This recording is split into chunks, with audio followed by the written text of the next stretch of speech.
avanti. Okay. So, good evening. My name is Engy Riead, and I am an emergency physician from La Sapienza University of Rome. And I'm here to talk about the high-sensitive cardiac troponin I as detector of pulmonary vessels involvement in pulmonary embolism. Okay, this year we published an article on Medicina about the utility of combining high-sensitive cardiac troponin I and PACE score for risk management in patients with pulmonary embolism in the emergency setting. And we suggested to use troponin to properly stratify the patients even in the presence of a low PACE score or a negative radiologic imaging. Moreover, in the same time, we thought about a radiologic score that can help us to be able to predict cardiac involvement that can mirror the presence of myocardial injury and could be useful in the emergency department. So we hypothesized a CT score for pulmonary embolism that combined together the lung involvement and the vessels involvement that does not require in-depth radiologic knowledge, and it's easy to use in the emergency department. If we look at these radiologic images, for example, it's easy to understand that here the lung involvement is bilateral and that involves the principal artery. So our result score is 2, and that reflects a very severe lung involvement. At this point, we have four different severity levels,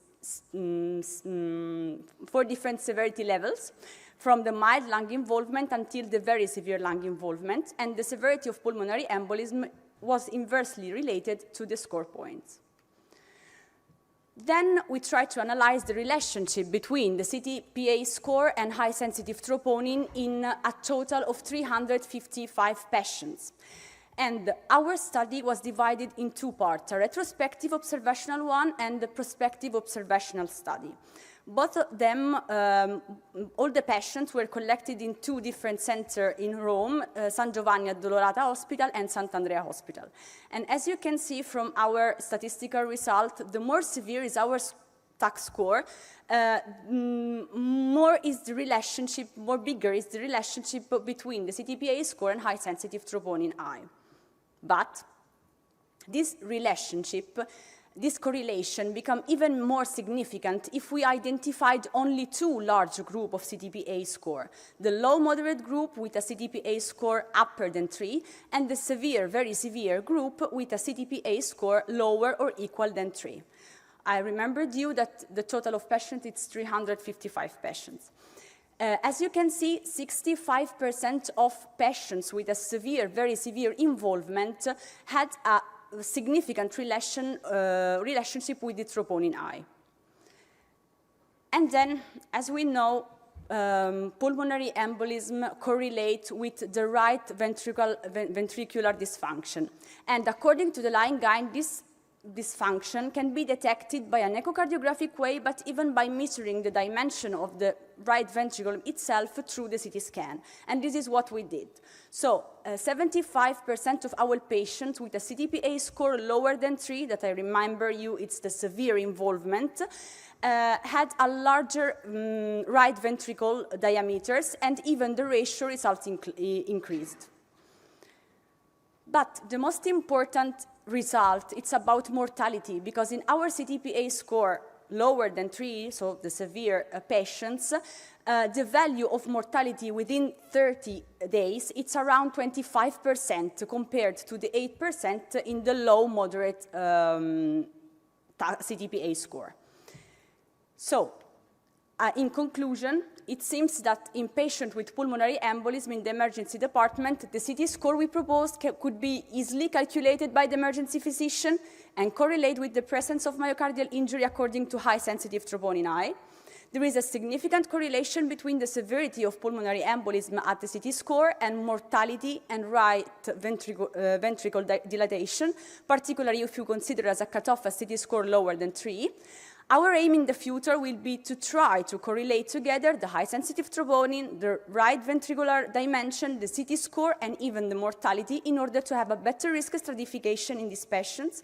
But we already know that more multicentric larger studies are required to confirm our preliminary data. Thank you. Thank you, Engy.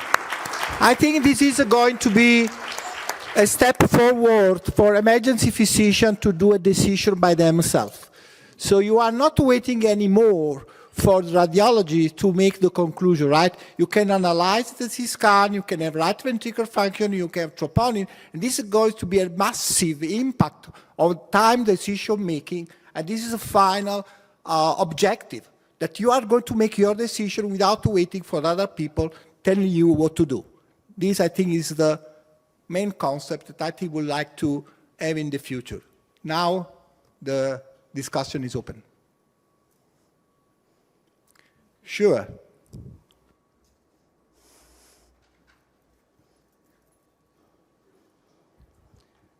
There's a program, an AI program reading CTs for us. Are you intending to compare it?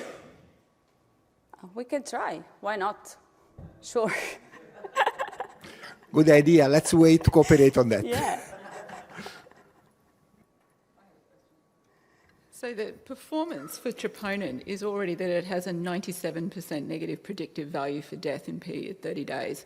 And for BNP, it's even better. It's actually 98% negative predictive value. So actually, do we need anything else other than troponin and or BNP anyway? Don't know. No, I don't think so. But You have an idea, Lorella, on that? Or Frank?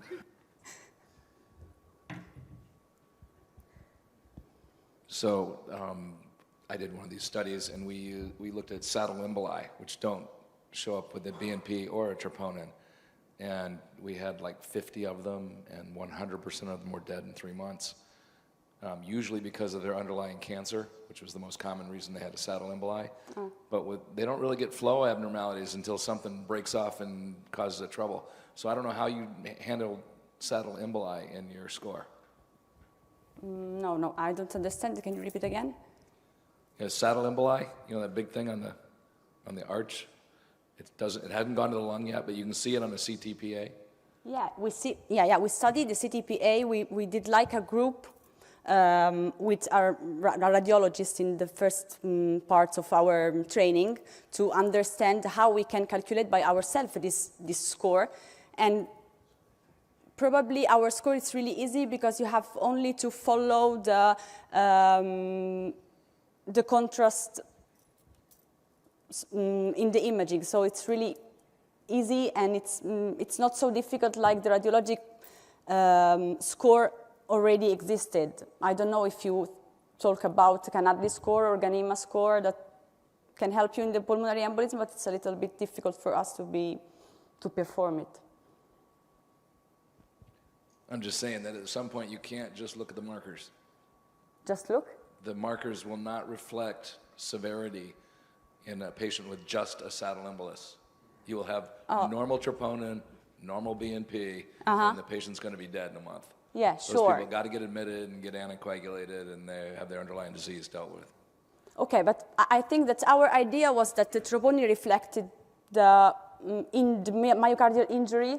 So if you have an elevation of troponin, probably it's more possible that you will die.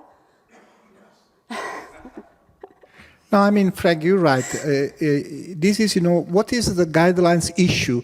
They recommend troponin. They don't recommend high-sensitive troponin. They have to go forward because, as Engy said, high-sensitive troponin is detecting the ongoing myocyte cell death. I fully agree with you that if patients coming with a large right ventricle and the massive involvement is already there, right? The mortality, even if they have a cancer. But I think we opened a new door. In the first paper we published, the paper that she showed last year, PASI score was not reflecting the severity, and the high-sensitive troponin was doing better. Yeah, because we have like a 20% of people with a very low PASI score with a high level of troponin. So this is the reason why we try to project this kind of CTPA can even detect this kind of patients.